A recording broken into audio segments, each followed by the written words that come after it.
कहते हैं तो हेडसेट पहन ले तो if it's not clear enough.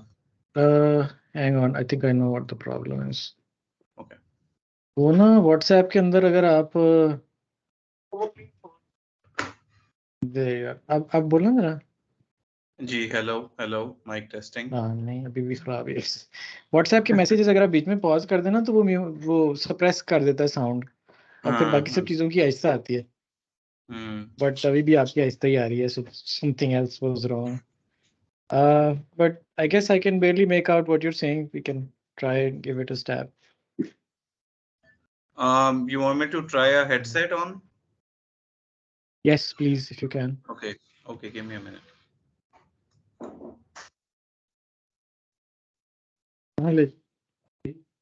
नहीं है। Thank you.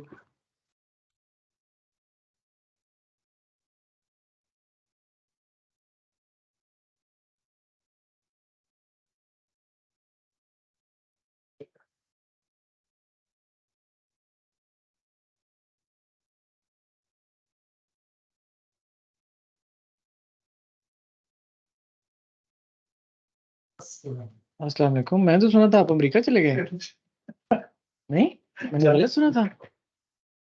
अभी आज मैं मार्च का क्या है? हाँ फरवरी मार्च में।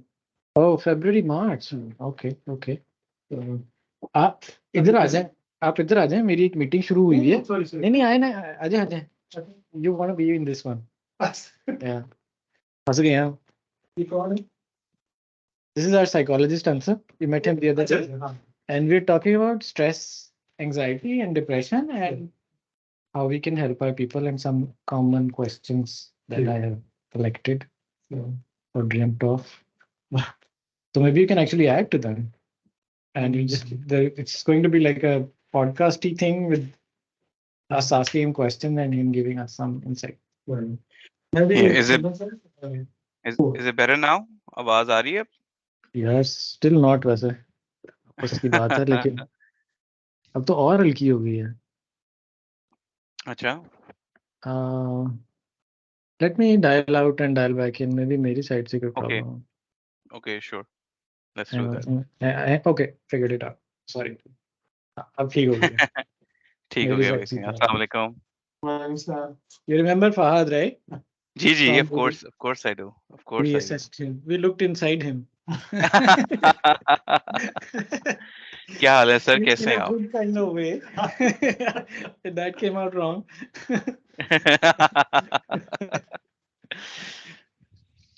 So,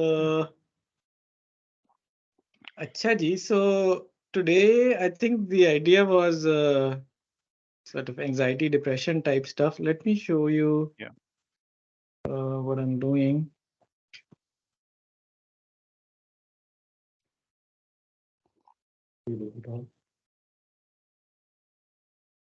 So can you see my screen? Yeah.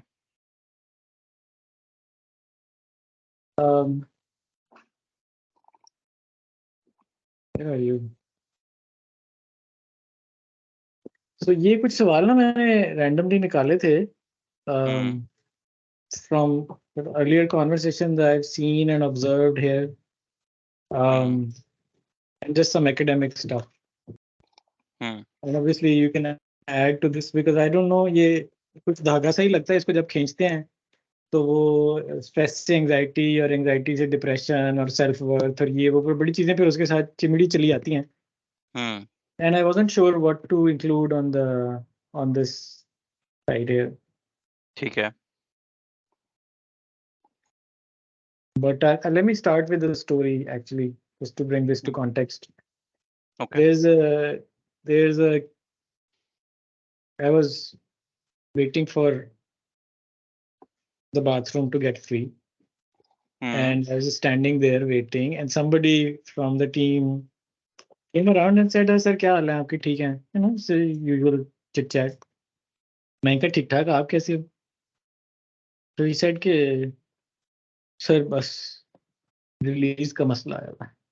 मैं कहा कोई बात नहीं यार, रिलीज का तो प्रॉब्लम हो ही जाता है, इसमें क्या, इट्स नॉर्मल सी बात है। तो कोई सीरियस प्रॉब्लम हो गई है? कह रहे हाँ 2-3 दिन हो गए बस मैं फंसा हूँ। तो मैं कहा no problem, it's part of the game, you learn, ये तो होता ही रहता है. तो he had tears in his eyes at that point. He said, it means so much to me that you said this. क्योंकि मेरा तो ख्याल था कि पता नहीं क्या हो जाएगा. I'm really glad that you said this. Thank you so much. Thank you so much. And then he walks away. And you know how I'm talking about, right? So the kid has, generally speaking, I think the general definition is that he's a little weird. But the way I've noticed him is he's overly anxious about things, very alone. I don't see him having a lot of friends, probably for the same reason. और काम कुम शायद ठीक ही करता है. I'm not sure. Yeah, seems to be all right at work. But this sort of thing probably derives from some kind of low self-worth, or I don't Not know. very expressive about his feelings. Is he? Okay. So very expressive about his feelings. So, and then there are numerous of these examples. We want to help. We're not sure how. So, Okay. First question: how do you know that somebody actually has an issue with it? I'm sure there healthy extends to stress and anxiety. Look, just to add to this story, Umar's story, I would just add that despite this particular person is expressive about his feelings, but in a sort of a depressive way. There are certain people who are expressive about things. They may be depressive in nature, but they express them in a different sort of a way. Yeah. Which may be which may not be as depressive. I'm trying to choose my words correctly.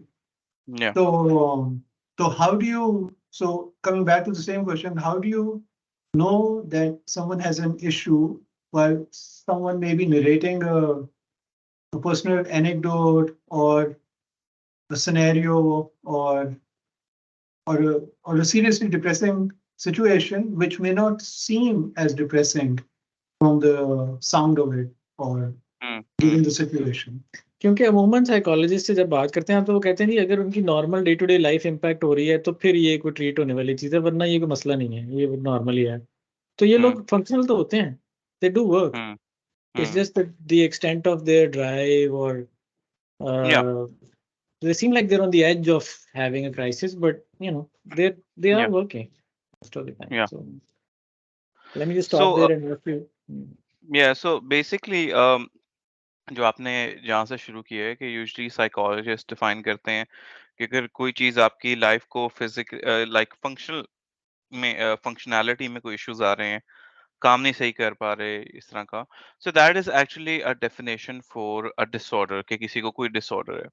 अब जरूरी नहीं है कि हर शख्स को कोई ना कोई डिसऑर्डर हो. डिफरेंट इमोशनल स्टेट्स हम लोग फील करते हैं, कभी खुश फील करते हैं, कभी सैड फील करते हैं, जिस तरह आपने बताया कभी एंग्शियस फील करते हैं, depending on the circumstances that we are in, and that is absolutely normal. And that is something that we have to go through when we work in in organizations. तो आपका ये question था कि इसको identify कैसे करते हैं. अब इसका कोई सेट क्राइटेरिया नहीं है. उसकी रीजन ये है क्योंकि हर इंसान का परसेप्शन, जिस तरह आपने बताया कि it might not sound very harsh to you, लेकिन उस बंदे के लिए वो क़यामत होगी. क्यों? क्योंकि हर बंदे की एक तो परसेप्शन और उसका जो थ्रेशोल्ड होता है चीजों को लेने का, to take on things, that is different.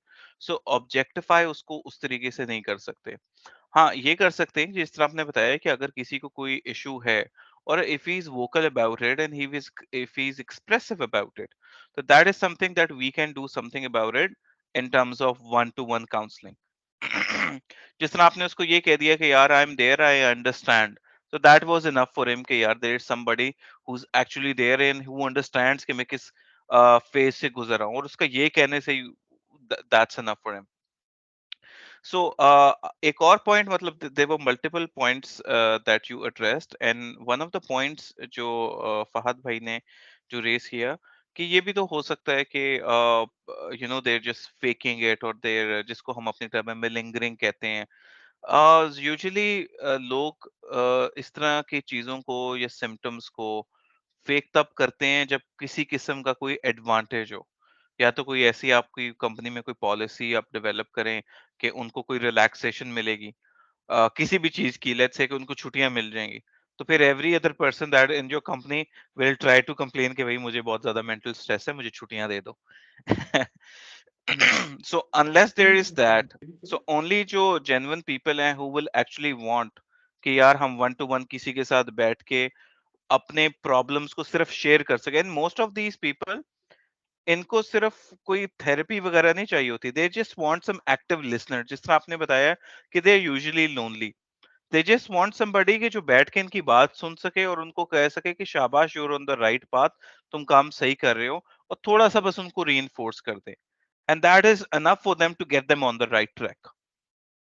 तो पहला सवाल तो पहला है ना कि so let me break it down actually, या कि ये एक स्पेक्ट्रम लगता है कि कोई बंदा जरा जल्दी स्ट्रेस आउट हो जाता है या टू द पॉइंट कि वो जनरली अनहेल्दी लेवल तक एंशियस रहता है. या I guess everybody is a little bit anxious in certain situations, but what is the healthy limit? And then of course कि वो अकेला रहता है लेकिन वो डिप्रेस्ड नहीं है, फॉर एग्जाम्पल, या वो मजमे में फिरता है लेकिन वो असल में वो डिप्रेस्ड है. What are the signs of these three separately, and what are the tolerances short of the fact कि जी वो बिल्कुल डिसफंक्शनली हो गया? ये सारे जो हमारी ऑब्जर्वेशन में है ये फंक्शनली हैं लोग. जी, जी, जी, मैं बट वही बिल्कुल, मैं वही कहने की कोशिश कर रहा हूँ कि ये आपकी जो ऑर्गेनाइज़ेशन में लोग होंगे, वो सारे फंक्शनल ही होंगे, मेजॉरिटी ऑफ देम। व्हाई? क्योंकि जो डिसऑर्डर जब होता है, तब वो इतना सेवियर होता है कि that the person he can not basically work. तो वो बेसिकली, आप हम उसको क्लिनिकल साइकोलॉजी वाली साइड पे लेके जाएँ, तो क्लिनिकल बहुत ज़्यादा सेवियर हो जाता है, तो फिर वो तो बिल्कुल बात भी नहीं कर सकते सही तरीके से। तो आप एंक्शसनेस, स्ट्रेस या डिप्रेशन की अगर हम बात करें विद इन द ऑर्गेनाइजेशन, ये एग्जिस्ट करती है but not at the level of a disorder. उनको डिस्ट्रेस देती है, लेकिन उनको उनकी फंक्शनैलिटी को भी इफेक्ट करती है, लेकिन इम्पेयर नहीं करती, if that make sense. yeah, और so अगर let me अगर जी, sorry, so let me try and rephrase again. Stress की टॉलरेंस किसी की कितनी है, ये कैसे हम आइडेंटिफाई कर सकते हैं? इसकी एक्सटेंशन अगर मैं कहूँ कि इसको आइडेंटिफाई कैसे करेंगे, क्योंकि some people may be able to hide it, but उनकी overall performance low हो जाएगी हाँ, because of this, but we won't be able to really pinpoint the कि fact इस वजह से हो रहा है, ये हाँ कि हमें लगेगा कि इसकी कुछ परफॉर्मेंस ही बुरी है, टेक्निकल प्रॉब्लम है कोई, या technical problem. कोई हाँ we don't really spot the fact कि ये स्ट्रेस्ड आउट ये है. stress है. How do we do that? जो पहला क्वेश्चन है वो basically how do we identify this sort of a situation or a अच्छा, situation in a stress, person? ठीक है, स्ट्रेस का यूजुअली जो उसका in organise, I can tell you the symptoms of it, कि उसमें एक इंडिविजुअल क्या क्या सिम्टम्स फेस करता है। हाँ, एक ऑर्गेनाइजेशन किस तरीके से या आप लोग किस तरीके से उसको आइडेंटिफाई कर सकते हैं, that is something that I think we can work on. I won't have a definite answer for that. Stress का जो यूजुअली, अगर स्पेसिफिकली स्ट्रेस की बात की जाए, तो स्ट्रेस का जो डायरेक्ट ताल्लुक होता है ना, वो ताल्लुक होता है, इनको फिजिकल सिम्टम्स आते हैं। फिजिकल सिम्टम्स ऐसे आते हैं कि जिनका कोई बायोलॉजिकल रीजंस नहीं होती। फॉर एग्जांपल, इसकी है कि tightness in the chest feel होती है, या इनको डेली सरदर्द फील हो जाती है, और इसका कोई अपेरेंट कोई बायोलॉजिकल कॉज नहीं होता। तो this is just one of the reason के जो और अगर आप सोशल की बात की जाए या बिहेवियरल की बात की जाए, तो ये इस तरह होंगे कि काम पे आने का दिल नहीं करेगा, ज़्यादा बात करने का दिल नहीं करेगा। तो ये कुछ स्ट्रेस के कह लें कि सिम्पटम्स हैं जो एक इंडिविजुअल फील करेगा। हाँ, ऑब्वियसली अगर वो उसको कम्युनिकेट करेगा, तो that's something that we can do about. What about anxiety and depression? Anxiety, okay. So अच्छा, इसमें मैं आपको इसमें एक ट्रिक ये है कि जो लोग एंग्शियस या जो लोग डिप्रेस्ड होते हैं ना, इट्स नॉट समथिंग कि वो काम पे आके होते हैं। एक कोई इंसान एंग्शियस है या कोई बंदा डिप्रेस्ड है, तो उसका जो थॉट, उसका उसका जो लिंक है ना, वो उसके थॉट प्रोसेस से है। ठीक है? अब एंग्शियस और डिप्रेशन के अंदर मेजर फर्क ये होता है कि एंग्शियस जो बंदा शख्स रहता है ना, वो हमेशा फ्यूचर में रहने की कोशिश करता है। वो फ्यूचर को इमेजिन करता है, और फ्यूचर के अंदर अनप्लेजेंट चीजों को इमेजिन करता है। फॉर एग्जाम्पल, एंग्शियस बंदे की सोच ऐसी होगी, आप मीटिंग में बैठ के भी आइडेंटिफाई कर सकते हैं कि यार इस बंदे ने ये कमेंट पास किया है, तो इसको फ्यूचर के अंदर एंग्शियस एंग्जाइटी के इश्यूज हैं कि होंगे कि नहीं होंगे, ठीक है। अब कमेंट किस तरह के पास करते हैं, यार अगर कल डिलीवरी टाइम पे ना हुई तो, अगर मेरे क्लाइंट ने मुझे ये कह दिया तो, अगर फलां चीज होगी तो they try to live in the future and they always try to imagine the unpleasant outcome that might appear in the future. और उसकी वजह से उनको एक जिस्म के अंदर बायोलॉजिकली फिजिकली भी जो है ना वो बहुत अनईज फील करते हैं, जो कि एक्चुअली ड्राइव करती है एंग्जाइटी को। तो ये एक थॉट प्रोसेस, एक थॉट पैटर्न है। जो एंग्शियस लोग होते हैं उनके अंदर थ्रू आउट ये थॉट पैटर्न सेम रहता है। अब चलते हैं डिप्रेशन की तरफ। डिप्रेशन के अंदर जो थॉट पैटर्न होता है ना वो फ्यूचर में नहीं रहते। Hey, so just डिप्रे before, sorry, just if you can pause there. Just because somebody says कि जी मैं फ्यूचर ही देखता हूँ, तो फिर फ्यूचरिस्टिक भी कह सकते हैं उसको कि बड़ा कॉन्शियस है। कॉन्शियसनेस भी ऐसी ही लगती है देखने में कि जी वो हमेशा आगे की फिक्र करता रहता है, फिर प्रेज्यूमेबली उसके बारे में कुछ या करता भी है। At what this point is it separately identifiable ना? बहुत बहुत आपने अच्छा आपने पॉइंट रेज किया and this is exactly what I tell people with anxiety. I tell them it's a gift, और वो फिर हैरान हो जाते हैं गिफ्ट कैसा है। मैं कहता हूँ गिफ्ट कैसे है, ये तो हमारे लिए एक प्रॉब्लम बना हुआ है। Then I tell them it is a gift because you have the ability to see the future. The only issue that you have is that you only consider the negative aspect of the future. When you start identifying the positive aspect of the future, it will become a gift for you. If Okay. Does that answer your question? Sure, sure. Okay. So Yeah. my question was कि पता कैसे चलेगा कि ये भाईजान conscious हैं या anxious हैं? आपको वही बता रहा हूँ कि जो एंग्शियस लोग होते हैं वो फ्यूचर के अंदर सिर्फ और ओवर मतलब रिपेटेटिव पैटर्न उनका थिंकिंग का क्या होता है, वो हमेशा फ्यूचर को कंसिडर करते हैं और फ्यूचर के अंदर जो वर्स्ट केस सिनेरियो होता है ना सिर्फ उसको कंसिडर करते हैं। वो पॉजिटिव साइड को नहीं करते। वो फॉर एग्जांपल वो ठीक हो गया, हमेशा समझ आ ये गया, समझ आ सॉरी गया। आगे समझ आ गई। ओके ओके सो अच्छा, आप कमिंग टू डिप्रेशन क्या, सॉरी आप डिप्रेशन का बताने लगे। हाँ डिप्रेशन। तो ये एंग्शियस है और अब डिप्रेशन के साइड पे आते हैं। एंग्शियसनेस और डिप्रेशन के अंदर जो एक मेजर फर्क है वो ये है, एंग्शियस वाला एंग्जाइटी वाला बंदा ना हमेशा फ्यूचर के अंदर सोचता रहता है कि कल क्या होगा, परसों क्या होगा, अगले हफ्ते क्या होगा एंड सो ऑन। डिप्रेशन वाला बंदा हमेशा पास्ट में रहता है। फॉर एग्जाम्पल एक एक बंदे से सबमिशन नहीं हुई या उसके क्लाइंट ने उसको कोई नेगेटिव बात बोल दी, कोई ऐसी बात बोल दी जिससे उसकी सेल्फ एस्टीम हर्ट हुई है। अब वो जो बात है ना उसको लेट गो नहीं कर पाएगा और उसकी वजह से उसकी जो जितनी परफॉर्मेंस है वो ड्रॉप डाउन होगी। क्यों? क्योंकि वो इस बात को दिल पे लगा लेगा कि यार वो फॉर एग्जांपल के उमर भाई ने जो है ना मुझे कहा था कि यार मैं जो है ना बड़ा काबिल बंदा नहीं हूँ, ठीक है। अब वो जब बात को लगा लेगा और हमेशा हमेशा पास्ट के बारे में सोचा था, यार फलां दिन जो है ना उमर भाई ने फलां जगह बैठ के मुझे फलां बात बोली थी। और डिप्रेशन की जो एक डेफिनेशन कह लें वो ये है कि ये सैडनेस होती है लेकिन प्रोलॉन्ग्ड सैडनेस होती है। सैडनेस होना सबके अंदर बहुत कॉमन है। मैं एक दिन सैड हो सकता हूँ, 2 दिन सैड हो सकता हूँ।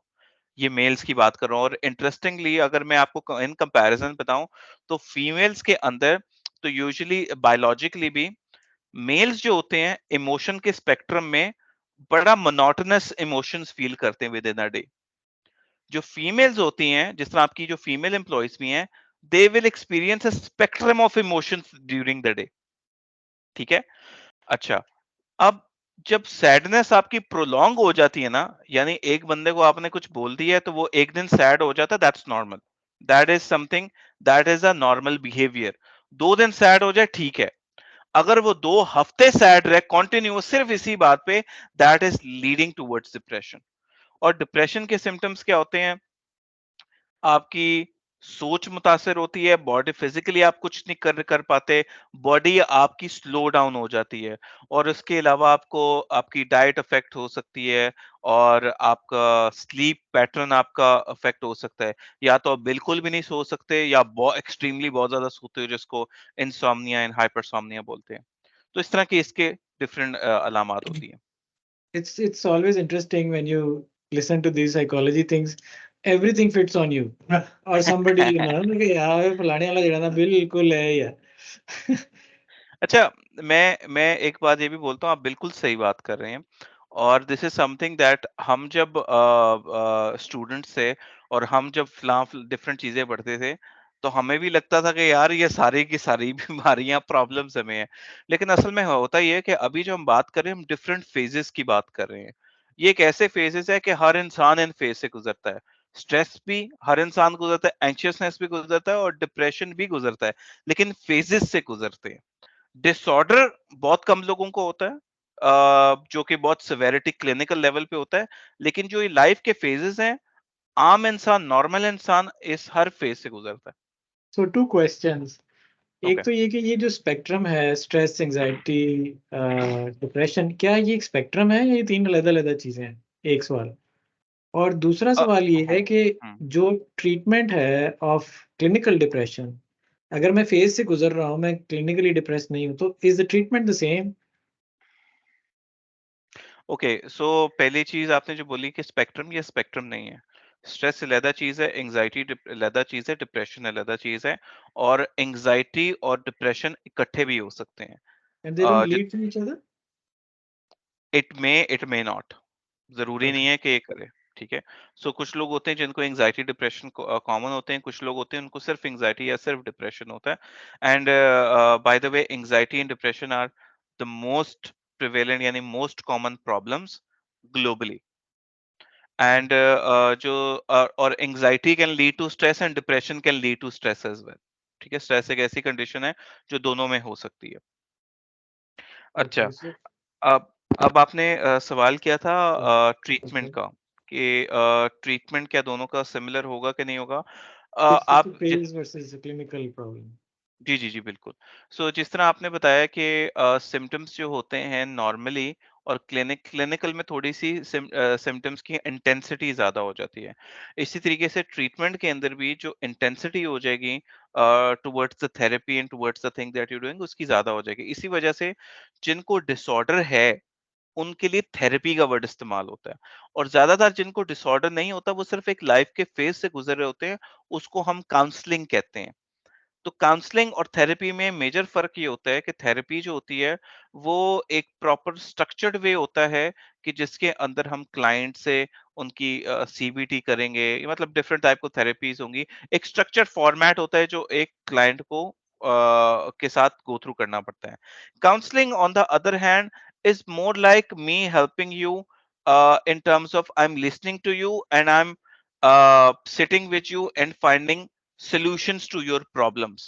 और मैं आपको प्रेजेंट कर रहा हूँ, अच्छा आपको एंजाइटी को ओवरकम करना है तो आप ये भी कर सकते हैं, ये भी कर सकते हैं। आप बताओ आपको क्या सूट करेगा, I will help you choose. तो this is more like counselling. And therapy is like के अगर आप डिप्रेस्ड हैं, तो मैं आपके पास्ट में जा रहा हूँ, फिर उसमें से चीजें निकाल रहा हूँ, और मे बी आपको मैं आपको लॉजिकली क्वेश्चनिंग कर रहा हूँ, आपका थॉट प्रोसेस बेटर करने की कोशिश कर रहा हूँ। तो therapy is like more intense.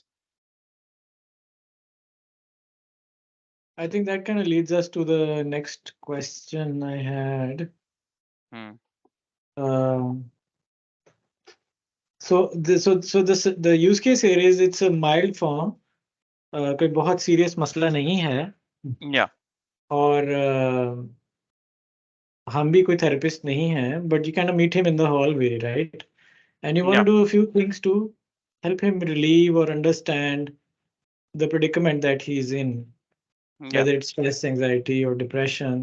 What are the sort of very low-hanging things? Obviously, we are not therapists and we're not suggesting अगर वो serious or prolonged हो तो definitely उसको professionally help seek करनी चाहिए. But as co-workers, as colleagues, as managers, what are a few things in your mind other than listening, just listening?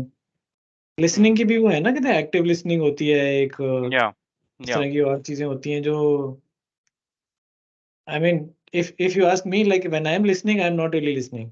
I am like, stop talking so I can go to the bathroom, and this conversation can be over.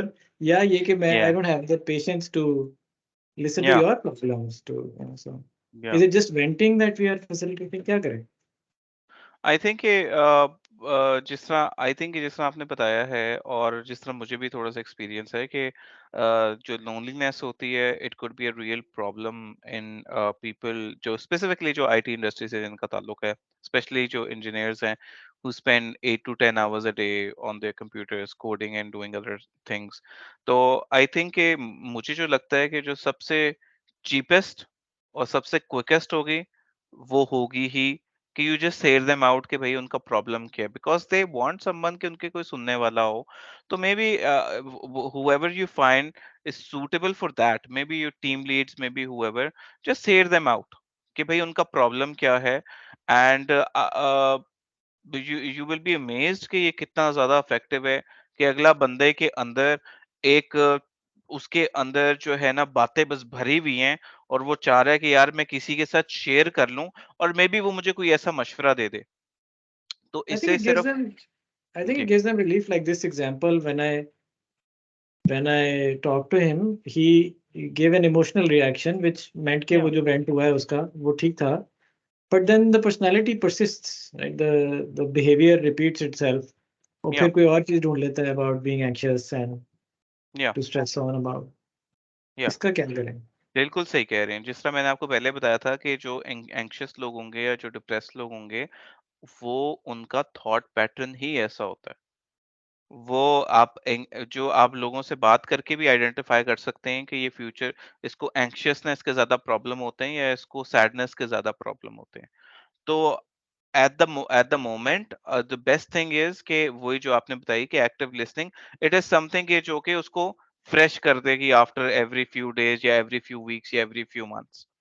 लेकिन But अगर इसका कोई proper अगर आप चाहते हैं कि long term solution हो तो लॉन्ग टर्म सॉल्यूशन ये है कि उसकी जो थॉट पैटर्न है ना थॉट पैटर्न चेंज होगा और वो ऑब्वियसली फिर in presence of a psychologist a counsellor वो ही कर पाएगा। एंड ऑब्वियसली वो फिर वन टू वन सेशंस में होता अच्छा ये स्ट्रेस है ना, जैसे फॉर एग्जांपल है। I हाँ। was thinking about it the other day. Stress और रिस्क एपेटाइट हम्म। ये सेंट्रल चीजें हैं of whether somebody will be an employee versus an entrepreneur. And you know, our whole story is entrepreneurship, right? And I deal या with people all the time जो salary पे stuck हैं and they don't want to get into a like a consulting type assignment या या team या entrepreneurship में नहीं जाना चाहते. And when you talk to them about it, they're fussing over, stressing out over things uh, that other people are not stressing out over, right? So hmm. it's a issue of stress tolerance and risk appetite and things like this. And I was wondering whether you can actually therapy somebody to have a higher risk tolerance, stress appetite. Yes we can क्योंकि जो stress होता है जिस तरह आपने बताया है stress threshold की आप बात कर रहे हैं। तो बेसिकली जो स्ट्रेस थ्रेशोल्ड होता है that is linked towards your perception.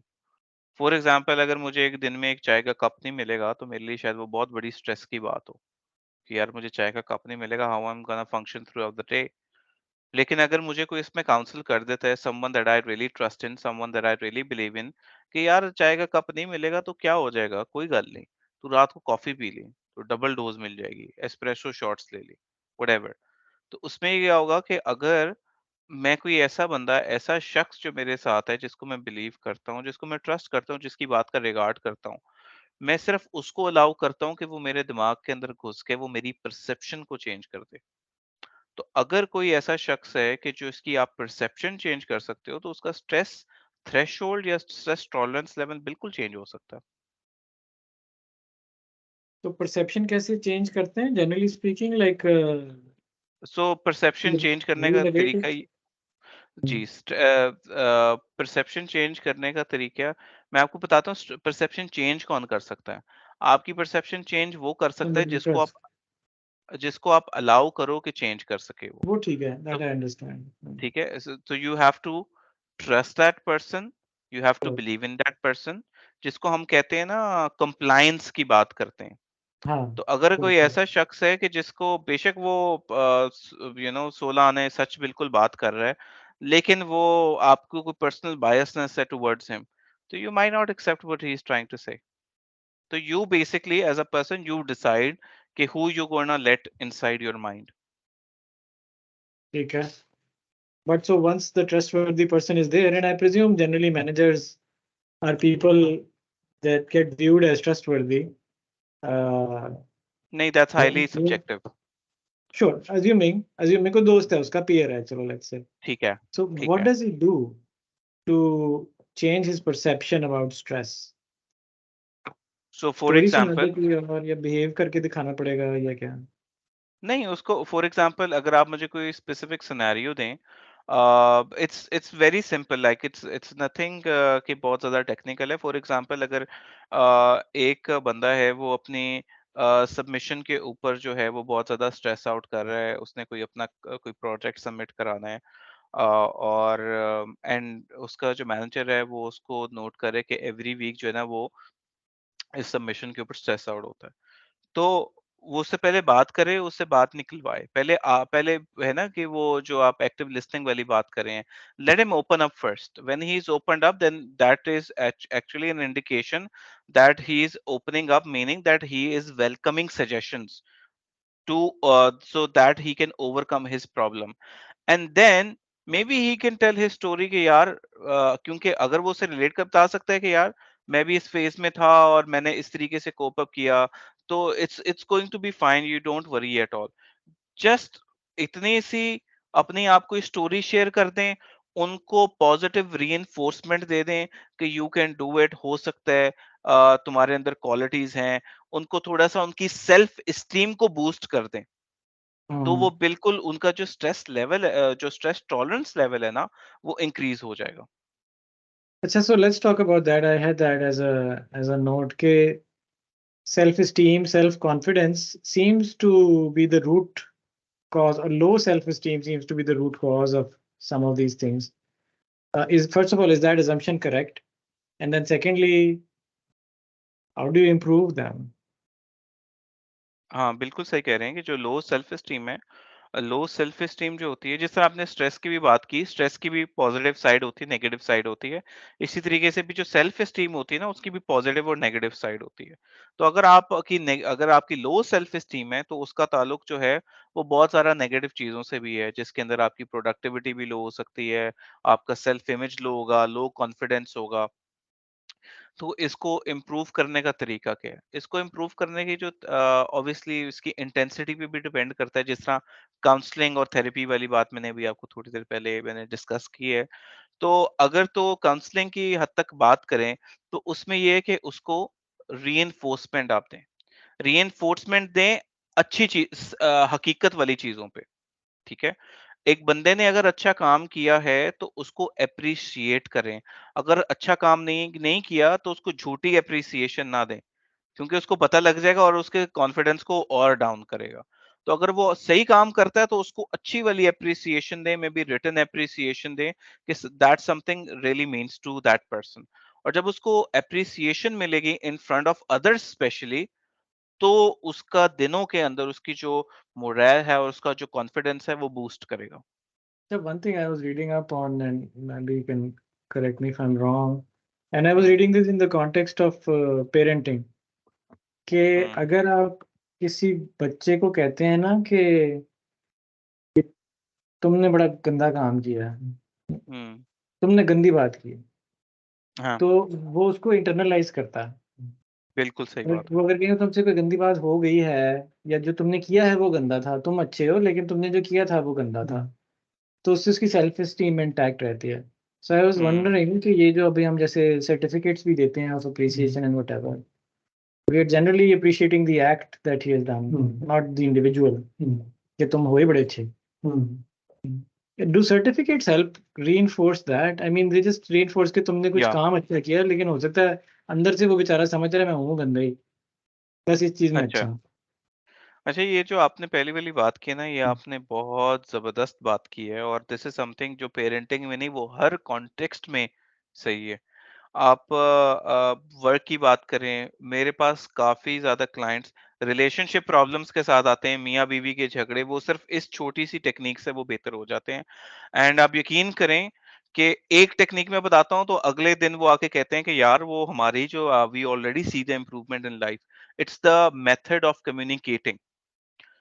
अगर आप किसी को कहते हैं, अगर किसी बंदे ने, किसी शख्स ने काम गलत किया है, अगर आप उसे कहें कि तुमने काम गलत किया है, तो वो उसके ऊपर एक लेबल लग जाता है कि यार मैं कोई काम खराब किया है, यानी मेरे अंदर कोई गड़बड़ेगी है। ऑल्टरनेटिव इसकी सजेशन ये है कि अगर एक बंदे ने काम खराब किया है, तो आपको जो फीडबैक का प्रोसेस है, फीडबैक का प्रोसेस ऐसे होना चाहिए। First you have to appreciate कि उसने क्या काम किया। अगर उसने गलत काम भी किया तो 4 घंटे लगा के किया फॉर एग्जांपल, तो आपको अच्छा यार मैं देख रहा हूं कि तुमने एफर्ट किया है, लेकिन तुम इस काम को बेहतर कर सकते हो। So I am driving him towards betterment, जिसकी वजह से उसकी सेल्फ एस्टीम हर्ट नहीं होगी। ठीक है, ये एक टेक्निक होती है कम्युनिकेशन की, जिससे आप अगले की सेल्फ एस्टीम बेहतर कर सकते हैं। और नंबर टू, जो आपने बात की है सर्टिफिकेट्स, बिल्कुल डेफिनेटली ये एक टाइप की, जो मैं रीइंफोर्समेंट की बात कर रहा हूँ बार बार, रीइंफोर्समेंट दो टाइप की होती हैं। एक रिवॉर्ड्स होते हैं, एक टेंजिबल होते हैं, एक नॉन टेंजिबल। टेंजिबल रिवॉर्ड्स होते हैं जो फिजिकल रिवॉर्ड देते हैं, जिस तरह आपने एक सर्टिफिकेट दी है या ट्रॉफी दी है, वो एक फिजिकल रिवॉर्ड, वो भी डेफिनेटली वर्क करते हैं। और जो दूसरी चीज है नॉन टैंजिबल, जिसके अंदर सिर्फ वर्ड ऑफ माउथ होते हैं, यार वेल डन, बहुत अच्छा काम किया, या एक अप्रिसिएशन लेटर दे दिया, या कुछ कंपनीज होती हैं वो एम्प्लॉय ऑफ द मंथ या एम्प्लॉय ऑफ द वीक करती हैं, वो सारी की सारी रीइंफोर्समेंट की स्ट्रैटेजीज है। उसमें क्या होता है कि अगर फॉर एग्जांपल एक बंदा अपनी पिक्चर भी देख लेता है वॉल पे, तो उसको, एंड सिर्फ वो नहीं देख रहा, उसको पता है कि उसके पीयर्स भी देख रहे हैं, उससे उसकी रिस्पेक्ट बढ़ती है, उसकी रिकग्निशन बढ़ती है कंपनी के अंदर। और इसके रिस्पेक्ट रिकग्निशन के साथ साथ उसकी कंपनी के साथ अफिलिएशन भी अच्छी होती है, और उसकी सेल्फ एस्टीम भी बूस्ट होती है। तो ये जो छोटी मोटी जो चीजें हैं, बहुत ज्यादा कॉस्ट इफेक्टिव स्ट्रेटजीज हैं, स्पेशली जो नॉन टेंजिबल रिवॉर्ड्स हैं, लेकिन वो इंडिविजुअल के ऊपर बहुत जबरदस्त इंपैक्ट लेकर आती हैं। और इसमें से एक छोटा सा मैं एक पॉइंट निकालूंगा कि आपने अवार्ड दिया है, अच्छी चीज है, आपने स्टैंडर्डाइज सबको कमेंट्स पास करें। इसके इसके इसका मतलब क्या कहने की कोशिश कर रहा हूँ, देखें कुछ लोगों की सेल्फ एस्टीम जो है ना, आपने लो से ऊपर करनी है, लेकिन अगर बंदा ऑलरेडी एक नॉर्मल सेल्फ एस्टीम पे है, तो आपने कोशिश करनी है कि आपने उसको ओवर कॉन्फिडेंट नहीं करना, क्योंकि वो भी आपके लिए एक बड़ा प्रॉब्लम बन जाएगा।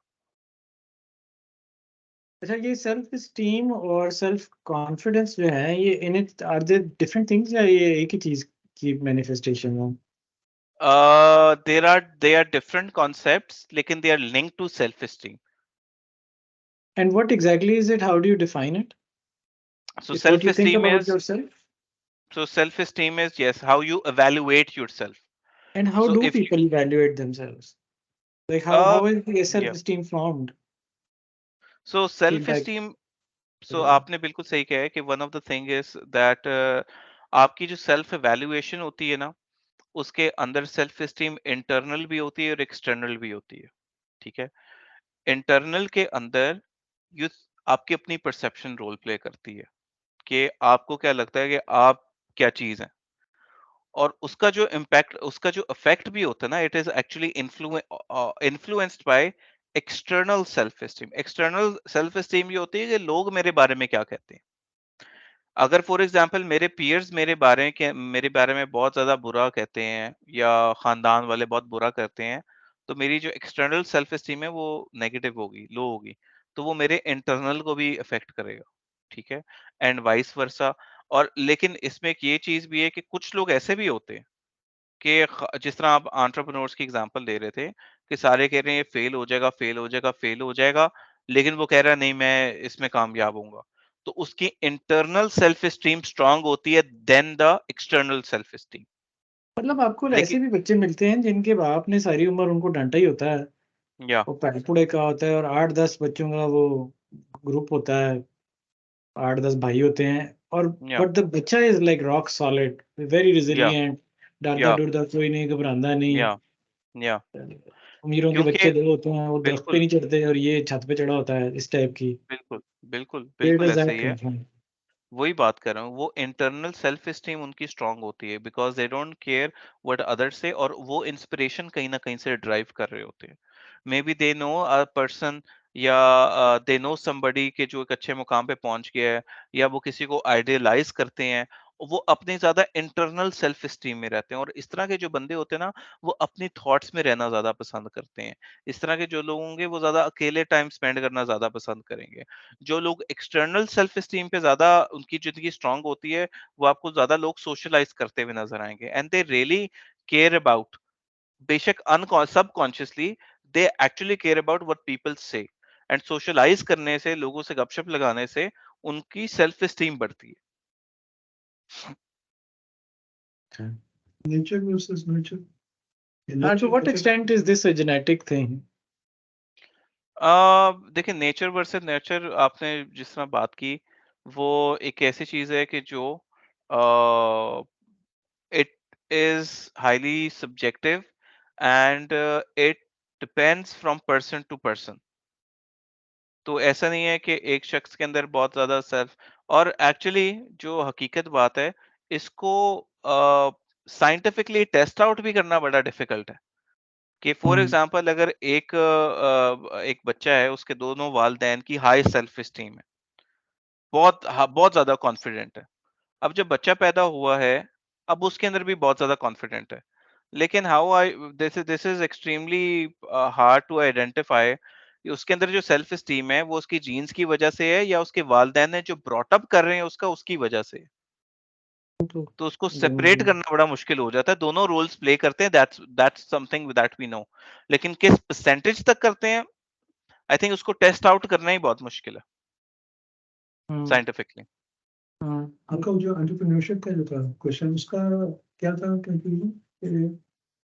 अगर हमें किसी को कन्वर्ट करना है, जैसे पूरे 125 बंदों को हमने इस लाइन पे डालना है, तो हाउ डू वी आइडेंटिफाई कि अच्छा, ये वाले लोग, इन लोगों पे ज्यादा हमें काम करने की जरूरत है, उन पे कम करने की जरूरत है, so that all 100% of the company is sort of unidirectional sooner or later, depending on, Or has a higher stress tolerance. and how do we get that going from within the organization? So for example, मुझे question ये उमर भाई ने question ये किया था कि जिस तरह एंटरप्रेन्योर्स होते हैं, उनके अंदर किसी की स्ट्रेस टॉलरेंस लेवल किस तरीके से ज्यादा कर सकते हैं। तो उनको यही मेरा जो आंसर था वो ये था कि जो स्ट्रेस टॉलरेंस लेवल होती है, that is all related to your perception. और परसेप्शन चेंज वो कर सकता है जिसके अंदर आप ट्रस्ट करते हैं, बिलीव करते हैं, या somebody that you look up to। So company के अंदर अगर कोई ऐसा, लेट्स से कि there is a certain employee and who looks up to you और उमर भाई, और वो एंटरप्रेन्योर नहीं बनना चाहता क्योंकि फलां रीजंस, उसकी परसेप्शन है, और वो आपको लगता है कि वो जो प्रॉब्लम्स है वो कोई मेजर प्रॉब्लम नहीं है, वो उसकी एक अपनी परसेप्शन है। तो वो आप उसकी परसेप्शन को सिर्फ उससे बात करके, उसकी बात सुन के, आप उसकी अगर परसेप्शन को थोड़ा सा इम्प्रूव कर लें, तो वो अपने उसका स्ट्रेस का थ्रेशोल्ड बढ़ सकता है। रिस्क टॉलरेंस और स्ट्रेस टॉलरेंस एक ही चीज है, क्या फर्क है? नहीं, फर्क होंगे। स्ट्रेस टॉलरेंस जो है वो, how I see these terms, कि जो स्ट्रेस टॉलरेंस है वो ज्यादा कह लें कि साइकोलॉजिकल और फिजियोलॉजिकल में आएगा। जो रिस्क टॉलरेंस आएगा उसके अंदर फिर और भी मॉडल्स आ जाएंगे, उसके अंदर फाइनेंशियल मॉडल भी इंक्लूड हो जाएगा। तो रिस्क के कह लें कि थोड़ा सा उसका एक बड़ा स्पेक्ट्रम है No, जब I हम रिस्क की बात wasn't करते really. हैं। I was just really very focused on the human aspect of it. या क्योंकि Jules भी, I was having one of these sessions this morning, and the bottom line of it was the person being assessed said कि हाँ, मुझे इससे बड़ा डर लगता है कि अगर कुछ हो गया तो, ये जो है ना, बिल्कुल अगर फिलहाल हो गया तो, बिल्कुल। इज सच अ फियर कि वो कुछ भी या नहीं करता फिर उसके बाद। एंड बिल्कुल, अगर कुछ हो गया तो कुछ अच्छा भी हो सकता है। एब्सोल्युटली, तो बिल्कुल। क्या था इसका शेर के कुछ लोग तुम्हें डराएंगे, वो तुमको खौफ दिलाएंगे, जो कुछ है वो भी हो सकता है, तो कुछ और तो अक्सर होता है। हम्म, तो क्या है वो, अपनी कर गुजरो, बड़ी एक मजे की नज़म है फैज की शायद। फैज की, हाँ। वो जो खेत के ऊपर है, हाँ। खेत दफा गाने। बड़ी मजे की वो है। और बॉटम लाइन ये है कि हो तो कुछ भी सकता है, फिर इसमें क्या ऐसी बात है या कि कुछ ना कुछ तो रोज ही होता है, फिर क्या हो गया, या कर दो बस एंड जो। इसमें इसमें मैं एक और चीज ऐड करूंगा, जिस तरह आपने बताया कि इस तरह एक शख्स ने ये चीज बोली, तो ये जो पर्टिकुलर इंसान है, आप देखेंगे मैंने आपको बताया कि ये जो एंग्शियस जो है ना, is link to the thought pattern. I mean इस इन शख्स को, इनको टिपिकली डे टू डे इस तरह के एंग्शियसनेस के इश्यूज होंगे, और हम्म, इसका जो ओवरकम, और इनको इनको काउंसिल करने की ये जरूरत है कि भाई ये अगर ये सिर्फ अगर तुम कोई भी कहीं भी नौकरी करोगे, कुछ भी करोगे ना, इस थॉट पैटर्न के साथ तुम्हारी हर नौकरी मुश्किल हो जाएगी। तो this thought pattern needs to change if अच्छा यू वैसे want to this, live fear free. लेकिन ये कहने से नहीं ना होगा, ये कुछ हाँ हमें बताने से नहीं होगा, हाँ ये उनके सामने कुछ they have exact. To live through it. क्योंकि हमारा, लेट्स से हमारा एक पूरा T2 का जो एक एंटरप्रेन्योरशिप की तरफ एक बैच दाखिल हो जाता है, वी डोंट नो कि इनमें से कितने आर एक्चुअली एंटरप्रेन्योर्स, और वो नीड बेस्ड कि अच्छा इकॉनमी ऐसी थी, वो जो उनके जो मैनेजर्स थे उन्होंने सोचा कि यार ये अब इतना सीनियर हो गया कि इसकी समझ नहीं आ रही क्या करें इसको, इस पे पुश या कर देते। या उसके पास और कोई ऑप्शन नहीं था, तो उसने कहा सही है जी जो आप कहते हैं, वो भी आ गया ठीक है। इसमें। अब how do we get them to be true entrepreneurs वगैरह, यहाँ पे तो वो हालात के नजर चढ़ के हजार, वो क्या कहते हैं, हालात की बलि चढ़ गया और वो अब आ गया उस चीज में। Now how do we make a success out of that कि वी नो कि अच्छा ये वाली सिचुएशन है, वो अच्छे बड़े मंजे एंटरप्रेन्योर्स के साथ भी ये होता है कि वो सुनो और later they need to, they do get to be risk averse at some point. और वो कब या होते हैं, अभी हमें चाहिए उनकी पूरी की पूरी रिस्क नॉन अवर्सनेस, कि बस वो चले हम संभाल लेंगे। लेकिन वो हम संभालने का ये मतलब है कि अच्छा ये भी हो गया, वो पिछले जा रहे हैं, और हम करें नहीं नहीं नहीं थोड़ा सा और जरा हिम्मत कर लो, और वो कहेंगे नहीं नहीं अब तो मैं फट जाऊंगा। तो how do we counsel it, how do we get them over the hump और द बिग hump? यानी वो ओके। अपने स्ट्रेस की अपनी कैपेसिटी की मैक्स पे पहुंचा हुआ है through day to day life and projects and whatever. He's already maxed out on his stress thresholds. तो अब हम कहते हैं कि यार थोड़ा सा थ्रेशोल्ड बढ़ा ले भाई अपना, एक्स वाई जेड कर, उससे तेरा थ्रेशोल्ड बढ़ जाएगा। Generally organisations take the approach of removing risk. तो वो कुछ ना कुछ और चीज निकाल देती हैं उसकी लाइफ में से। तो कहती हैं अच्छा तुम्हें नौकरी तो पक्की मिल रही है ना, तुम्हें क्या टेंशन है, रोटी पानी का तो डर नहीं है ना तुम्हें, या फलानी है या फलानी है। तो you're not improving his tolerance, you're just removing the overall risk in the system. Hmm. और ओके। जी इन जी एडिशन टू प्लीज। दैट वो घर से भी उसको जो जो जिन लोगों को वो ट्रस्ट करता है, एक बीवी होगी, माँ होगी, बाप होगी, वो तो कहते हैं ऐसे तो कहते सब वो कर ले सरकारी नौकरी। तेनों ही शौक सी थे अंदर। तो वो तो एक बहुत बड़ा, आई मीन जिन लोगों को वो ट्रूली ट्रस्ट करता है, जिनकी बातें सुनता है, या उसमें जो बातें बैठ जाती हैं, सुनता वो घटी है किसी की भी, लेकिन जिनकी बातें उसके दिमाग में बैठी रहती हैं कि हाँ बाप ने तो मुझे 12 साल पहले कह दिया था कि सरकारी नौकरी ढूंढ और अगले 40 साल के लिए मजे कर। तो how do we get them over the hump, right. and how much of a contact do we need with them, and who do we assign to them? Right. मैं सारे पॉइंट जो है ना मैंने उमर की तरफ किए हुए। आप कहेंगे नहीं उमर को आगे कर दो। All is well. अच्छा, इसमें एक चीज़ ये है कि जो आपने जिस तरह कमेंट पास किया था अभी, कि उनको बात करने से तो उनका स्ट्रेस टॉलरेंस या जो भी उनके अंदर हम क्वालिटीज़ नहीं डाल सकते। तो मेरा इस पे कमेंट ये है कि बिल्कुल कर सकते हैं। इट ऑल डिपेंड्स कि आप उनसे किस तरीके से इंटरैक्ट कर रहे हैं, आपकी कम्युनिकेशन की मेथोडोलॉजी क्या है। क्योंकि देखें, साइकोलॉजी के अंदर जो काउंसलिंग और थेरेपी करते हैं, हमें तो जो यहाँ पे लोकल जो लोग बोलते हैं, वो कहते हैं कि हम बातों वाले डॉक्टर हैं। तो हमारा काम ही ये होता है कि बातों से लोगों की परसेप्शन चेंज करना, बातों से। हाँ, उसके अंदर कुछ बिहेवियरल एक्सरसाइज भी डाल सकते हैं, बिल्कुल। उसके अंदर कुछ हमारी कह लें कि कोई वर्कशीट्स आ जाती हैं, और कुछ असेसमेंट्स आ जाती हैं, लेकिन अल्टीमेटली जो मेजर जो रोल रहता है वो कम्युनिकेशन का रहता है। So we are very careful about कब बात करनी है, कौन सी बात करनी है, किस तरीके से बात करनी है, किस तरीके से स्ट्रक्चर करके चीजों को चलना है। So we are really focused on that.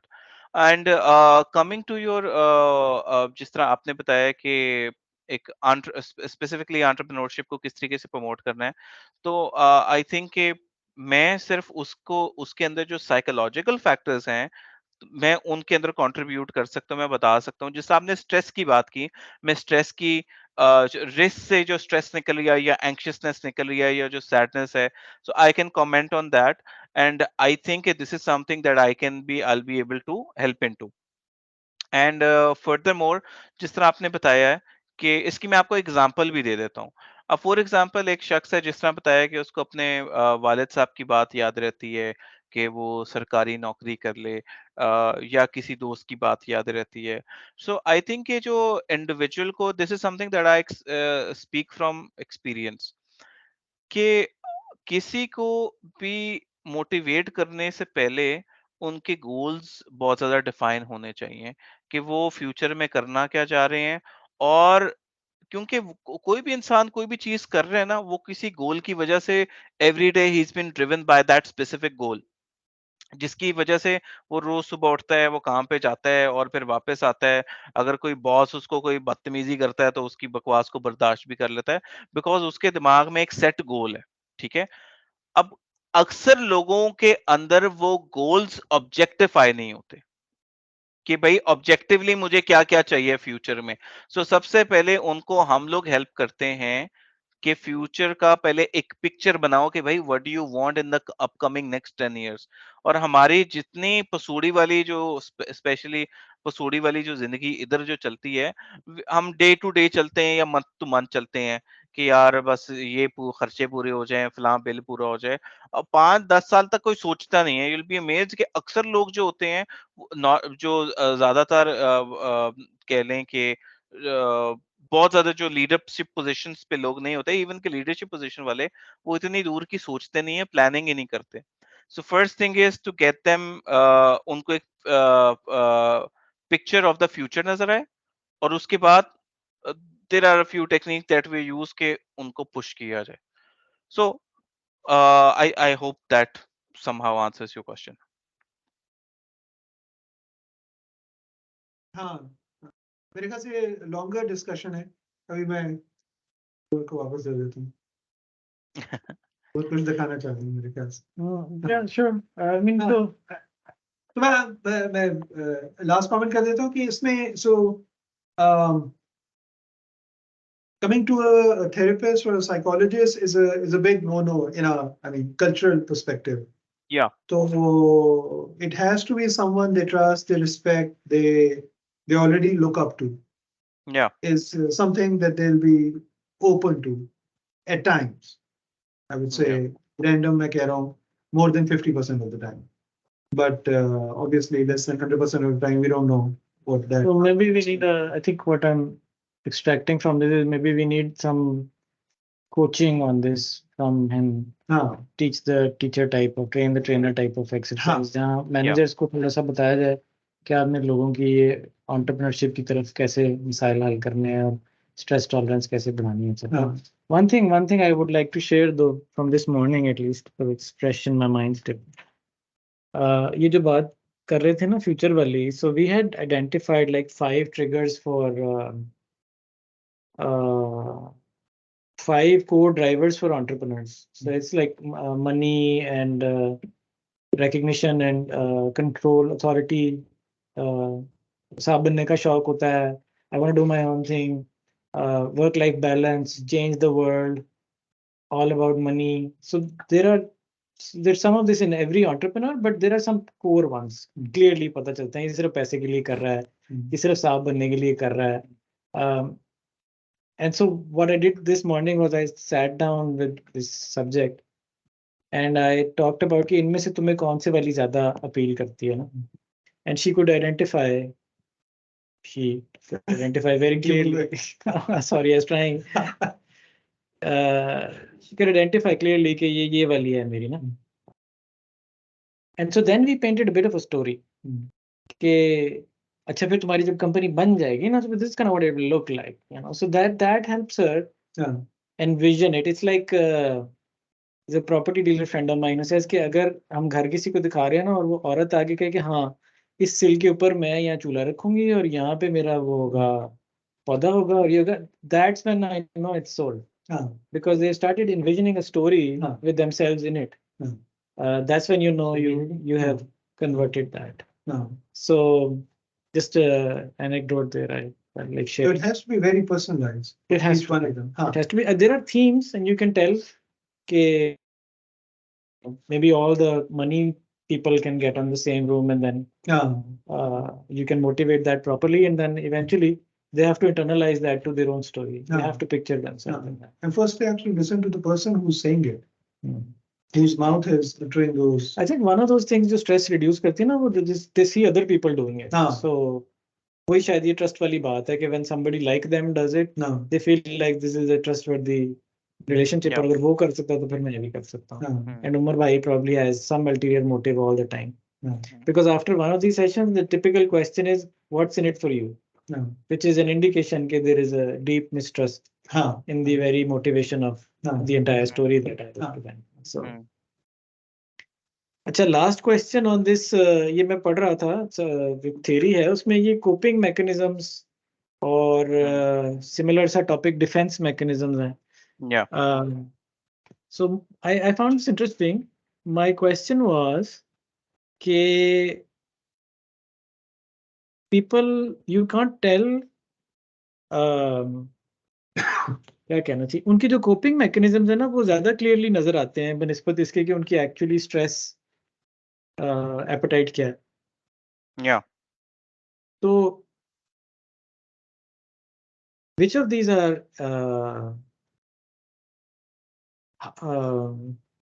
are healthy, or is there such a thing as a healthy coping mechanism? I think ये जितने के जितने सारे के सारे हैं ये किसी ना किसी हद तक हेल्दी ही हैं. सारे ही हेल्दी हैं. डिपेंड, हाँ, अनहेल्दी डिपेंड करेगा कि आप किस कॉन्टेक्स्ट में क्या चीज यूज कर रहे हैं. And this is directly link with your stress frequency as well. अगर आपको किसी का कोपिंग मैकेनिज्म बार बार नजर आ रहा है तो दैट मीन्स वो उसको जरूरत पड़ गई है कोपिंग मैकेनिज्म इस्तेमाल करने की. और वो इस्तेमाल तभी पड़ेगा जब उसका स्ट्रेस लेवल जो होगा वो उसको ड्रैग डाउन कर रहा होगा. That's when they use it. तो सारे के सारे जो हैं वो सही है. हाँ, कॉन्टेक्स्ट टू कॉन्टेक्स्ट जो है इट कुड बी एप्रोप्रिएट और इनअप्रोप्रिएट, दैट्स अनदर डिस्कशन. जैसे डिप्रेशन है या डिनायल है, they don't seem very healthy. Initially देखिए, सी माय जी जी स्क्रीन राइट. जी I can see your screen. आपने असल में ऐसे होता है कि जब आपकी बॉडी जब थ्रेट कोई फील करे ना तो इंस्टेंटली जो है ना बॉडी का रिएक्शन ये होता है साइकोलॉजिकली भी कि वो अपने आप को सेव करना चाहती है. ठीक है, तो अगर आप उस पर्सपेक्टिव से देखें वो अपने आप को एक चीज से सेव कर रही है. तो इंस्टेंटली अगर आप बात करें तो वो उसकी बॉडी के लिए अपने लिए हेल्दी है. ठीक है. फॉर एग्जाम्पल अगर आपने अक्सर सुना होगा या देखा भी होगा, मैंने तो लाइफ में ऐसे केसेस देखे हुए हैं जब किसी की एक अनफॉर्चुनेट अनएक्सपेक्टेड डेथ हो जाती है और बड़ी जल्दी हो जाती है. तो उनके जो लव्ड वंस होते हैं most of them they just go in denial. Because why? क्योंकि उनकी बॉडी उसको उनका उनकी बॉडी वो ट्रॉमा हैंडल नहीं कर सकती, जिसकी वजह से साइकोलॉजिकल एक रिएक्शन ये होता है कि वो डिनायल में चले जाते हैं. And over time they tend to accept it. तो अगर कोई बंदा डिनायल में भी चला जाता है वो इस वजह से चला जाता है क्योंकि एट दैट वेरी मोमेंट वो उस चीज को एक्सेप्ट नहीं कर सकते क्योंकि उनके लिए हार्मफुल है. और अगर ऑर्गेनाइजेशन कॉन्टेक्स्ट में बात की जाए, फॉर एग्जांपल अगर एक शख्स है और उसने काम गलत किया है और आप उसको इन फ्रंट ऑफ क्राउड बोलें कि यार ये तूने काम गलत किया और वो आगे से डिनाई करे जी मैंने तो ये काम किया ही नहीं है, हालांकि आपको पता है. अब वो क्यों किया है? क्योंकि उसकी बॉडी इस स्ट्रेस से नहीं गुजर सकती कि उसकी बेइज्जती सबके सामने हो. क्योंकि जिस तरह अभी बात की ना मैंने एक्सटर्नल सेल्फ स्टीम की, उसके लिए सेल्फ स्टीम बहुत इंपॉर्टेंट है. तो आपने उसकी सेल्फ स्टीम को हर्ट करें और वो खुद ही डिनायल में जा रहे हैं. क्यों? क्योंकि his body does not want to hurt his own self esteem. बाद में जाके वो फिर बेशक सोच के रियलाइज कर लेगा कि यार मैंने काम गलत किया था, लेकिन उसके लिए वो at that very moment was a healthy thing to do. अच्छा, मतलब the reason I am probing this is because when I look at, for example, if I look at my children and their class fellows in a stress situation, let's say exams की situation, और सारे बच्चे जो हैं वो exam के stress में मुब्तला हैं। अच्छा, कुछ बच्चे जो हैं वो स्ट्रेस को उन्होंने रीवायर किया हुआ है into working harder, or या it seems to drive them more. The more they are in stress, the more they seem to thrive. या Whereas other children seem to get very sort of bogged down by that stress. या So I figured it's probably like a coping mechanism कि उनको सही वाला सिखाया हुआ है, तो जब वो स्ट्रेस में जाता है तो वो ठीक से उसको कोप कर लेता है, whereas other people are just trying to sort of save their subconscious by denying it or compartmentalizing it or whatever. लेकिन that rewiring in the brain कि ज्यादा स्ट्रेस मुझे ज्यादा ड्राइव करता है, how is that done? You know what I mean, right? There are people जो stress में thrive करते हैं and there या are other people जो स्ट्रेस में कोलैप्स करते हैं। बिल्कुल सही कह रहे हैं। इसी वजह से जिस तरह मैंने इनिशियली बोला था कि स्ट्रेस आपका पॉजिटिव भी होता है, नेगेटिव भी होता है। और नेगेटिव पॉजिटिव स्ट्रेस की डेफिनेशन ये है कि वो स्ट्रेस जो आपको आपके काम में मदद करे, वो पॉजिटिव स्ट्रेस होता है, जिसको you stress, EUSTRESS you stress बोलते हैं। और जो ऐसा स्ट्रेस जो आपके काम को खराब करे या बिगाड़े या आपको पुट डाउन करे, उसको डिस्ट्रेस बोलते हैं। तो आप बिल्कुल सही कह रहे हैं, लेकिन इसकी एक दूसरी साइड भी है। फॉर एग्जांपल, ये एक रियल लाइफ केस भी है कि एक शख्स का ये प्रॉब्लम था, प्रॉब्लम नहीं, उसकी एक पॉजिटिव चीज ये थी कि जब उसको स्ट्रेस होता था तो वो ज्यादा काम करता था, ज्यादा पुट इन आवर करता था, लेकिन और उसका जो है प्रोजेक्ट अच्छा भी हो जाता था, लेकिन स्टिल जो है ना, वो सैडनेस, यानी वो he was leaning towards depression. And the reason with that was कि वो काम तो कर लेता था, अच्छा कर लेता था, लेकिन वो अपने साथ एक कमिटमेंट कर लेता था, जिसको आपने भी लगाई हुई है, वो जो पॉलिसीज में लाई करता है, और हम उसको कॉग्निटिव डिस्टॉर्शंस भी बोलते हैं। तो उसने एक अनएक्सपेक्टेड अनरियलिस्टिक एक्सपेक्टेशन बनाई हुई थी कि मुझे 100% काम रिजल्ट चाहिए, और 100% कभी भी रिजल्ट नहीं होता था, कभी 90% होता था, कभी 92% होता था, 94। और वो 90 इतने अच्छे काम के बावजूद जो है ना, वो डिप्रेस हो जाता था कि यार मेरा अपनी एक्सपेक्टेशन से कम स्कोर आया। सो आपका बिल्कुल, अगर आप इस पॉजिटिव स्ट्रेस से आप अगर लें तो आपका काम बेहतर हो सकता है, लेकिन वो किस सोच के साथ आप काम कर रहे हैं वो भी बहुत इंपॉर्टेंट है, क्योंकि वो लॉन्ग टर्म के लिए आपके लिए हार्मफुल भी हो सकता है। Not sure I understood, but let me try and add some detail. Maybe that will help. ये ग्राफ इन्होंने बनाया हुआ था कि the more when you start to get stress, that's on the horizontal line. Your effectiveness goes up, your productivity goes up, and then there comes a point जब वो, like you said, distress में convert हो जाता है, और your performance starts to go down the longer your stress is. The question is कि ये जो point है of optimal effectiveness, how do you push it more to the right? तो कह रहे हैं कि आप ये कहना चाह रहे हैं ऑप्टिमल से डेंजर जोन में कब आता है? नहीं, मतलब कि उसका ऑप्टिमली जो है ना, हायर टेंशन के ऊपर जाके आता है। हाँ, ऐसे भी होते हैं ना, सुस्त लोग कम ही नहीं करते, जिन्हें टेंशन ना दे वो कम ही नहीं हाँ, करता। बिल्कुल सही है, बिल्कुल सही कह रहे हैं, बिल्कुल तो सही कह रहे हैं। उसकी तो कमीने की स्ट्रेस टॉलरेंस बहुत ही ज्यादा है ना। उसकी शायद हाँ, कम होने वाली है। हाँ। Maybe the graph is just like slower up. I think it would be different for everyone. It's a sort of a standard deviation on. So how do you move this? Is my point is कि what is the optimal level of tension for me? अभी मैं बच्चों को कहता हूँ यार just keep trying, and when you feel like अब तुमसे और नहीं हो रहा तो just back हाँ, off. So it's a very ठीक है। intrinsic sense जो वो अंदर से develop करते हैं. But is there like a systematic way of identifying कि यार ये आपका जो है ना, you are under stressed or you're over stressed, and over stressed के तो I guess we looked at the signs of anxiety वगैरह. या Yeah. What about So under stress? so under Boredom? stress के आप symptoms पूछ रहे हैं? Yeah. So under Boredom? stress के symptoms बड़े simple हैं. Instability. कि ऑप्टिमल को स्ट्रेच कर दें कि उस पे या तो स्ट्रेस लेने की ज्यादा कैपेसिटी हो जाए या इसको अब हम कॉन्ट्रैक्ट कर दें कि थोड़े से स्ट्रेस के साथ भी उसका ऑप्टिमल बड़ी जल्दी आ जाए।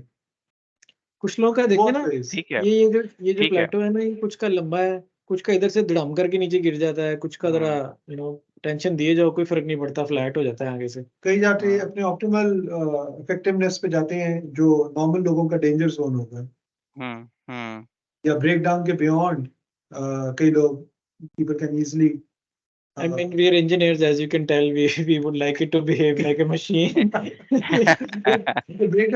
maybe उसकी solution usually एक छोटा सा एक special cigarette होता है, उस पे भी हो सकता है। हाँ, exactly. I mean, that kind of helps people de-stress, I think.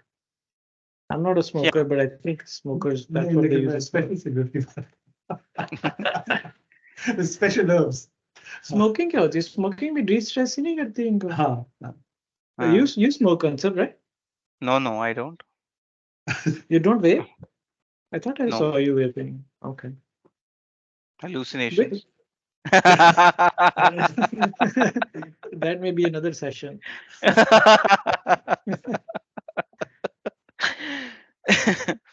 So yeah, हमारे यहाँ thinking. जनरली यही होता है कि टेंशन बहुत हो रही है यार, चल सूटा लगा के आए. That seems like the best coping mechanism.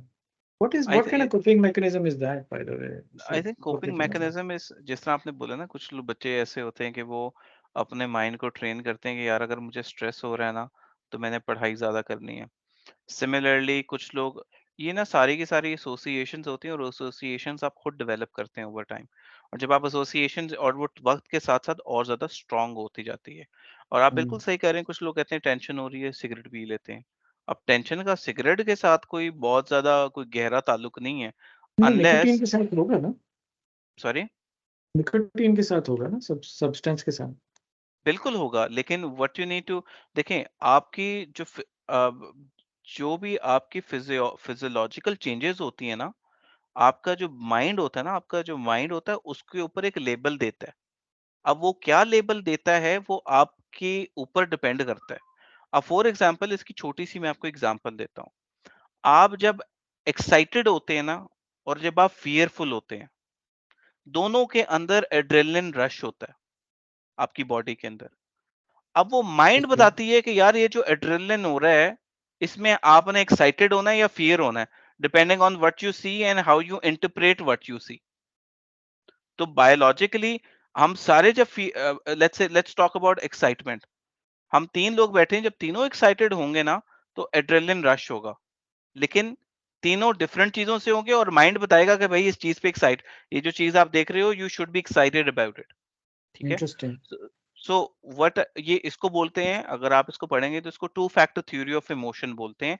इसमें टू फैक्टर से आपका एक इमोशन बनता है. एक फैक्टर आपका फिजियोलॉजिकल होता है और एक फैक्टर साइकोलॉजिकल होता है, और साइकोलॉजिकल मीनिंग देता है फिजियोलॉजिकल को. यानी जो बॉडी चेंजेस आती है, माइंड बताता है इसका क्या मतलब है. एनी हाउ, अगर हम आगे चले तो सिमिलरिटी में two factor theory of emotion, बिल्कुल. और ये अभी की नहीं है, this is not a recent discovery, this is a old discovery, like I don't know 80s 90s पुरानी बात. So basically एक टेंस सिचुएशन जो है उसको अगर एक टीम लीड जो है एक्साइटमेंट के तौर पे इंटरप्रेट करेगा तो देखने वाले के लिए उसमें से फियर खत्म हो जाएगा, हालांकि वो इमोशन एक ही था. That's what you're saying, right? No, what I am trying to say is कि बायोलॉजिकली जब आप डिफरेंट एक्सपीरियंस, बेशक बहुत ऑपोजिट इमोशन एक्सपीरियंस कर रहे हैं ना, आपकी फिजियोलॉजिकल चीजें सेम है, एड्रेनलिन रश दोनों में है. आपका माइंड उसको किस तरीके से इंटरप्रेट करता है एड्रेनलिन रश को, दैट क्रिएट्स इमोशन, राइट? हाँ, that understood. Okay. So What I'm saying is कि जी कि so वो I'm adrenaline linking, rush create हो गया है, sorry, एक you मतलब बग आ continue गया. please. जी और मैं कह रहा था कि एड्रेनलिन रश क्रिएट हो गया है customer screening or something, right? हाँ. And so there's a senior guy and a junior guy listening to a customer screaming. And the senior guy views that as something very exciting, smiling, and he seems to be enjoying himself. in that situation. And I had a colleague, वो अपने pen से बड़ा मजे के ना चीजें बनानी शुरू था. I remember our boss was screaming at us, and everybody was real serious. तो उसने पैड के ऊपर ना जीरो कांटे की लाइन लगा के मेरी तरफ कर दी. So he was like chill about it. He was really not bothered at all, and that kind of de-stressed me too. कि यार ये तो मसला ही नहीं है. तो the way he interpreted it was just very different, and that Yeah, made me think, yeah, this is not something very to nice. really worry about. So yeah, this is exactly what I was coming to. अब वो उसने जो ना coping, ये जो आपने जो example दी, उसने कोपिंग मैकेनिज्म बनाया है. अब उसके माइंड ने उसको ट्रेन कर दिया है कि जब उसकी बॉडी के अंदर एड्रेनलिन रश आता है और इस तरह की सिचुएशन आती है, तो आपने इस तरह एक्ट करना है. ठीक है. Avoidance ही है सिमिलरली compartmentalize करना. सिमिलरली सिमिलरली एक बंदे के अंदर एड्रेनलिन रश है, उसको स्ट्रेस हुआ है किसी चीज पे, उसने अपने माइंड को ट्रेन कर दिया कि मैंने हार्ड वर्क करना है. एंड सेम गोस विद किसी को टेंशन होती है, वो क्या कहता है, वो कहता है यार सिगरेट पी के जो है ना मैं टेंशन खत्म करता हूँ. तो वो क्या होता है कि ये आप अपने माइंड के साथ एसोसिएशन करते हैं. और इस तरह के मैंने जो है ना स्पेसिफिकली, क्योंकि मेरा कुछ ये मीडिया के अंदर ताल्लुक रहा है, तो मैंने मीडिया के अंदर ये बहुत ज्यादा देखा है. वो ये देखे, एवरीबॉडी रिलाइज ऑन जॉइंट. वो कहते हैं कि यार जब तक हम जॉइंट नहीं ना पीते, हमारे अंदर क्रिएटिविटी नहीं आती. हालांकि क्रिएटिविटी की जॉइंट के साथ कोई ताल्लुक नहीं है, लेकिन ये एसोसिएशन चल रही है, और एसोसिएशन ये जनरेशन ऑफ आर्टिस्ट के अंदर चल रही है कि अभी कोई आता है कहता है यार मुझे क्रिएटिव होना है, मैंने जॉइंट मारना है, तो मैं क्रिएटिव होऊंगा, मैं कुछ लिख सकूंगा, मैं कुछ कर सकूंगा, वरना मैं नहीं कर सकूंगा. इसकी कोई जो है वो साइंटिफिक रीजनिंग नहीं है. सिर्फ और सिर्फ you have made yourself believe in a certain thing कि यार ये मैं करूंगा तो ये काम होगा, वरना अच्छा, so क्रिएटिविटी का उसके साथ कोई डायरेक्ट लिंक नहीं है. sorry, follow-up question. ये I thought that teaching somebody coping mechanisms will hmm. de-stress them, but it seems like hmm. what you're saying is everybody already has a coping mechanism to या handle the stress. या we can improve it, we can try to improve it in a better way. जिस तरह आपने बताया है कि वो एक स्ट्रेसफुल सिचुएशन में है और उसको ओवरकम नहीं करना आ रहा, तो उसने क्या किया कि उसने खुद ही अपने माइंड के अंदर ओवर द टाइम एक टेक्निक डेवलप की कि यार मैं कोई पेन से गेम बना लूंगा. तो कुछ लोगों के अंदर ऑटोमेटिकली इस तरह का कोपिंग मैकेनिज्म डेवलप होता है, और कुछ लोगों को नहीं हो रहा होता, तो we can help them to develop a good one. The the एक एक जो मैं बहुत ज्यादा रिकमेंड करता हूँ, विच इज वेरी इजी, वो ये है कि आप कोई भी, some people, most of the people जो हमारे स्पेशली इधर के लोग हैं लाहौर के, they are very much into humour. और अब तो you just scroll down Instagram, आप 5 मिनट के अंदर पता नहीं कोई 15-20 मीम्स देख लो, आप वो 2 सेकंड के लिए, 5 मिनट के लिए भूल जाते हो which situation you were in, and then you can eventually go back to it with a fresher mind. वो तो है. So that is what distraction. What is it? It will be Coping a type of mechanism. coping technique. बिल्कुल, it will be a type of coping technique. You are coping with your stress. आप उसको de stress करके फिर वापस जा रहे हो situation के अंदर. Avoiding situations that cause discomfort, probably this. Acha, I know that you're a psychologist, but from the cigarette example, hmm. adrenaline, hmm. what other chemical interventions do you think de-stress, which are maybe benign ones, not joints? I don't think I can comment on lassi that. P लिया करें, क्या करें, जैसे सो जाएं, जरा slow हो जाएं, कोई नहीं, आप अब देखा, आपने आपने लाहौरियों वाली बात की ना, आप क्यों खाने पीने की क्यों बातें कर रहे हैं आप? You can go on a, देखिए वो हर बंदे के अपने इंटरेस्ट पे डिपेंड करता है. मैं तो एक चीज बार बार बार बोलता हूँ कि जो जबरदस्त, और ये भी बहुत ज्यादा मतलब इट इज पॉसिबल, और very much possible in different settings as well, कि आप on the very spot you can't go. अगर आप एक स्ट्रेसफुल सिचुएशन में हैं, तो you can't just exit that situation. जिस तरह आपने बताया कि आपका बॉस कोई भड़क रहा है, तो उसका जो एक लॉन्ग टर्म सोल्यूशन है ना, जो long term solution that has to be a lifestyle, जो कि लोगों को अपनाना है, वो ये है कि एक दिन के अंदर 1 घंटा अपने आप को दें, सिर्फ अपने आप को दें, and they can do whatever they like in that 1 hour. और उस 1 घंटे के अंदर उनका दिल करता है इबादत करने का, कुरान पढ़ने का, म्यूजिक सुनने का, मूवी देखने का, वॉक करने का, जिम करने का, एक्सरसाइज करने का, whatever they like. 1 hour they have to be cut off from the world, phone भी ना साथ लेके जाएं और सिर्फ वो करें जो उनका दिल करता है। वो 1 आवर जो होगा, वो पूरा जो उनका एक दिन का साइकिल होगा, वो उसको हेल्प करेगा अपने आप को डिस्ट्रेस करने में और एक फ्रेशर माइंड के साथ जाना next day to work. So I think this is a lifestyle that has to be incorporated, and I'm emphasizing on it for a long time now. It has to be, incorporated in lifestyle of every employee and every person in general. हाँ, ये wellness की general science तो यही है। Yeah. Okay, I think we are kind of over the slot. So anything you want to add to?